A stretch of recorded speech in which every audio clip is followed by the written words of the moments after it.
যা, এবার আর আটকানো যাবে না, উড়ুক আরো উড়ুক। ঠিক তখনই দৌড়ানোর গতিতে সে হোঁচট খেল। তার পা গিয়ে পড়ল সেই মন্ত্রপুত কাঠির ওপর। কাঠির অর্ধেক অংশ ভেঙে গেল এবং ডাল থেকে ঝুলন্ত ডাইনির চুলের কয়েকটি গোছা মুহূর্তে দুলতে শুরু করলো।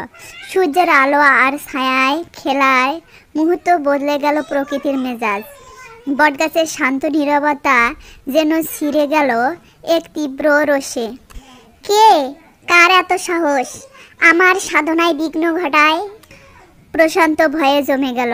মাথা তুলে তাকিয়ে দেখল ওপর থেকে দুটো ঝুলন্ত চোখ নেমে আসছে তার দিকে। ডাইনি কপিলা বড় বড় চোখ করে তার রুক্ষ চুল ও ভয়ানক রূপ নিয়ে নেমে এলো গাছের একেবারে নিচে। অবাধ্য মানব শিশু, আমার শক্তি, আমার সাধনা তুই তা চূর্ণ করলি। এর ফল তোকে ভোগ করতেই হবে। তুই ছোট হতে চেয়েছিলি, হ্যাঁ তুই এখন ছোট হবি। এত ছোট হবি যে জগতে আর কিছুই চোখে স্বাভাবিক ঠেকবে না। মাফ করে দিন, আমি বুঝতে পারিনি, ভুল হয়ে গেছে, প্লিজ। না, কোনো ক্ষমা নেই। তুই এখন লিলিপুট হবি।